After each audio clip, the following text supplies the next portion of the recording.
الفجر حسيته انتهى ومعادش هيقدم نهائي، والظهر بيجيلي العشاء، والعشاء جوايا صمته، وحاجات كتير دخلت في بعض من يوم ما نورك غاب مدينتي.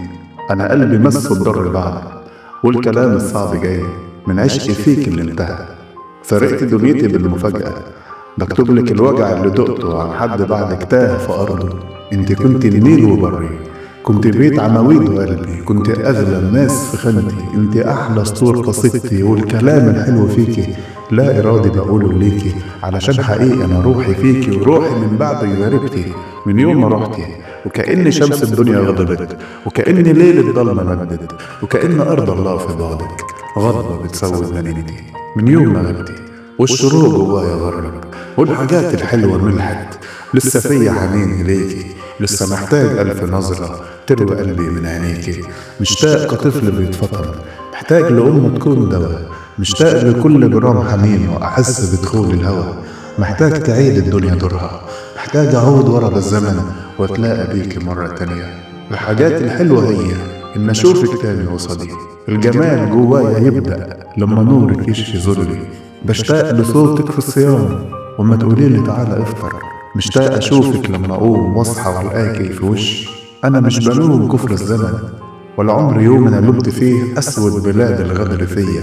أنا حد عمره ما كان ببات شارب مرار المر علقا، أنا حد كان أسد الحياة ولا عمر ضعفه كان بيفرش. بس الحكاية من الأسود ممكن تهز الهيبة عمدا لو حد من حبايبها مات، فما بالك إن الموت لواحد كان أغلى حد عليها حبا. الغياب مش أمر سهل، صدقني بالله يا صديق، الفراق مش أمر سهل. الكلام جواه مشاعر، والمشاعر لما تغلي وتفتكر كل اللي فات القول بيبقى صعب جدا. الفراق مش أمر سهل حتى لو كان على الغريب، فما بالك إن الفرقة ديت من أقرب الناس اللي ليك. الفراق مش أمر هين ولا فرشة هننضفها تبرق، الفراق ذكرانا فيه تفاصيل كتيرة جوا منه.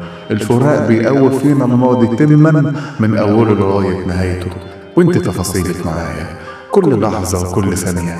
كل حاجة فيك ليا كان بيرسمها الحنان، كنت حن الناس عليا، كنت دفيت في برودتي، كنت أجمل نور في حارتي، كنت معشوقة مرايتي، كنت عود غلب الكمان. النهاية سطورها صعبة، والكلام عنك بشوقة أمر بيعلي في حرارتي.